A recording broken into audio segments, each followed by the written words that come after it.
Go. My name is Andrew Keene. I live in Washington, D.C., and I serve as Vice Chair of the World Union for Progressive Judaism, the international network of Reform Jewish synagogues, representing 2 million individuals in 50 countries. More importantly, I grew up here in Milwaukee, Wisconsin. A century ago, this was one of the centers of the political Zionist movement. 100 years ago, you might have seen a young, recent immigrant from Tsarist Russia, Goldie Meibowitz, walking down these very streets. She attended grade school just a 10-minute walk down the road, where she was classmates with my grandmother's Aunt Sadie.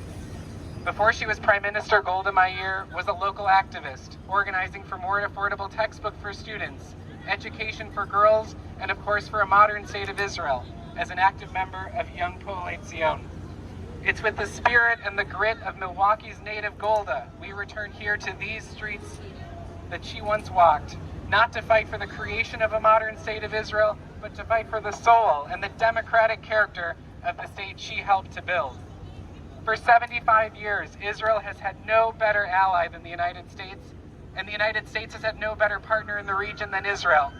But that alliance founded on shared democratic values is being tested like never before because of Israel's current radical government. Bipartisan support for Israel can't just be a talking point, it must also include standing up and speaking out to protect Israel's fragile democracy. To our Republican friends and family, we need you in this fight. We've heard it before that you vote for the Republican Party because the party is good for Israel, but in this crucial hour, good for Israel must include speaking out in support of democracy.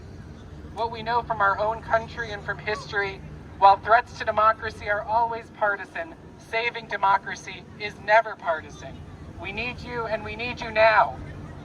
And to the candidates here on this stage tonight, if you care about Israel as the only democracy in the region, listen to the members of the coalition government who are proposing hundreds of laws to restrict freedom of speech, freedom of press, minority rights, women's rights, and the separation of powers. If you care about Israel as a tech center, listen to the CEOs who are hesitant to invest in Israel or even moving investments abroad, who are saying that the days of startup nation are behind us because of the current threat to democracy. If you care about Israel as a security partner, listen to the generals and Israel's former and current military leadership who say that the country's readiness and security posture has been irreparably weakened. If you care about Israel as the land of the Bible, listen to the leaders of all faiths whose equal and fair access to Christian, Muslim, and even Jewish holy sites is being put at serious risk. As the party of Lincoln and Eisenhower, both of whom fought at home and abroad to protect democracy, we urge you to use your platform to speak up, share this message, and encourage bipartisan support of House Resolution 61 entitled Supporting Israeli Democracy. This week marks 33 weeks of protests across Israel in what will be remembered as one of the most important protest movements in modern history.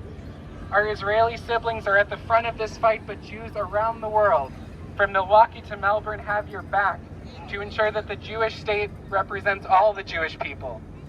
And to American Jews of all political parties and of no party at all, who support Israel, who support democracy, but have not taken action, our message is very simple. We can't hear you. Democracy here and in Israel is not a spectator sport. Golda Meir once passionately said, "It is not enough to believe in something. You have to have the stamina to meet obstacles and to overcome them, to struggle." Friends, we are in the struggle to protect democracy and safeguard Israel's fragile one. The movement to save democracy has incredible stamina, and with your energy from Democrats and Republicans, Jews and non-Jews alike, we will overcome and we will win.